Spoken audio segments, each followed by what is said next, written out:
discussions with our members across the country. Towards the Zimbabwe people want a call to inclusive and open national dialogue communique. Cognizant of the current socio-economic and political challenges Zimbabwe is facing, the National Association of Non-Governmental Organizations, NANGO, an official umbrella of body of NGOs operating in Zimbabwe, convened membership meetings in the NANGO Northern, Western, Eastern, Midlands, and Southern regions from the 21st of January to the 23rd of January 2019. Noting that the last 18 months have not been easy for the general citizenry, who continued to experience cash, food, and fuel shortages, and an escalating cost of living amid suppressed salaries for the bulk of the labor force. This has undermined the propensity to progressively realize the socio-economic and political rights of the general citizenry. Alive to the economic recession, coupled with governance deficit, impunity, social, economic, and political exclusion that has seen the majority of the population, particularly the marginalized, susceptible to hunger, social dislocation of families, high levels of poverty, unemployment and underemployment, human rights violations, as well as severe shrinking of NGOs' operating space. NANGO is concerned and notes that intra and interpolitical party violence and discord is escalating at the expense of national development. This further results in disenfranchisement of the already marginalized communities. This comes amid incessant corruption in government, poor service delivery, decline in health care and education systems, and the general contempt for the rule of law by the military and the police. Desirous to see Zimbabwe emerging from the economic, social, and political doldrums and adhering to the fundamental principles, norms, and ethos that entrench the drive to a common shared vision for the nation, which is critical for the attainment of sustainable development. NANGO reaffirms the need to adhere to Section 59 of the Constitution. When demonstrating, citizens should not infringe on other people's rights, and demonstrations should be done in a peaceful and non-violent manner. In this vein, NANGO condemns the looting, theft, and vandalism of property and assets that was done during the demonstration and encourages the general citizenry to shun such practices as they are detrimental to both the agenda and the spirit of demonstration and ultimately cause untold economic destruction. We condemn lawlessness and human rights abuses and demand a return to the rule of law and constitutionalism.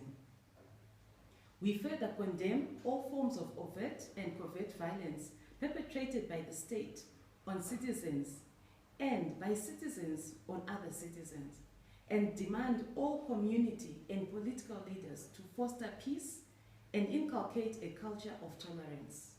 In the context of protecting the rights of children, we note with great concern the abuse of children that was rife during the protests. We therefore condemn the incarceration, beating, and unprocedural handling of minors in the justice delivery system.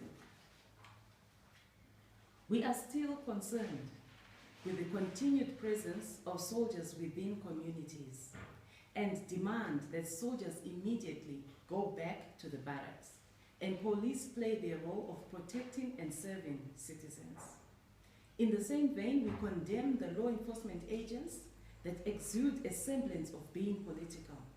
Law enforcement agents should at all times stick to their constitutional mandate. We therefore demand that political parties should refrain from giving instructions to law enforcement agents.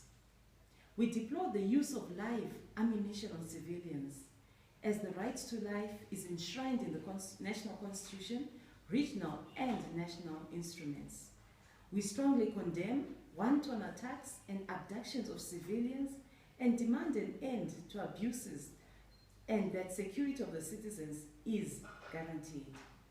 We condemn the clampdown on NGOs and any threats on leaders of civil society organizations by government officials and state security officers. Acting within the provisions of the Constitution, NGOs should be left to serve communities as well as advance peace and development.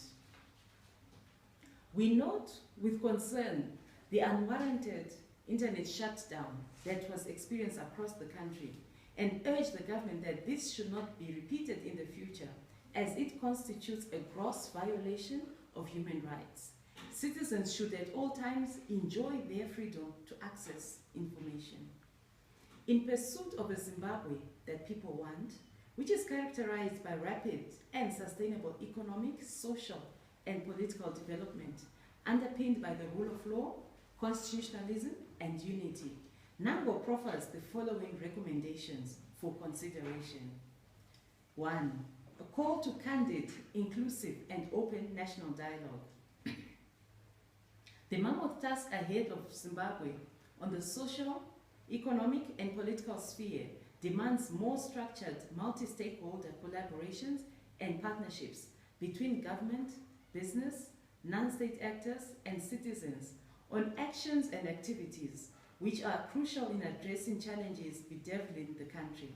We urge President Emerson Mnangagwa to expedite the national dialogue involving key political parties, civil society, churches, to resolve a myriad of issues faced by the nation. 2. Rule of law and constitutionalism.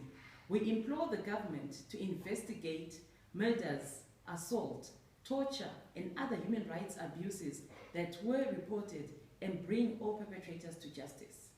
3. Economic stabilization and growth. Restore confidence in both local and foreign players. Develop and implement policies that are pro-poor people through an effective participatory nature, as this is key to the success and ownership of processes. 4. The police officers should cease and desist from unlawful searching of people's houses and from arbitrary arrests at night, as this constitutes and leads to abduction of citizens. Police officers should investigate before making arrests. 5. Objective judiciary systems. The judiciary should adhere to the principles of justice by allowing for free, fair, and transparent trials for all arrested individuals. 6. Responsible use of social media. Citizens and government officials alike are dissuaded from peddling fake news and causing alarm through social media. 7. Respect for human life. Security forces are urged to respect human life and not suppress constitutional rights of citizens. And finally, conflict resolution and nation building. Independent commissions should lead nation building endeavors premised on homegrown solutions, albeit with assistance from external investors and development partners. Regional and international interventions, SADC, AU, and the UN should ready themselves for an immediate intervention in the simmering Zimbabwe conflict. NANGO reiterates that NGOs in Zimbabwe should adhere to their mandates, accordance with the PVO Act and with other instruments within which they were constituted, and contribute positively to national development. Non-state actors strongly feel that the continued labeling and heavy-handedness by the state is compromising development and will further marginalize vulnerable groups and communities. Therefore, all organs of the state are implored to desist from willy-nilly labeling any organized or non-organized mass protests, and also cease threatening the security of civil society leaders. NANGO is a non-party political, non-profit-making organization and non-denominational official coordinating body of NGOs in Zimbabwe, with a membership complement of over 1,000 organizations. It carries under its wings an amalgam of various issues, constituencies, and representative groups, all with the singular focus of meeting the development needs of men and women and children in Zimbabwe. I thank you.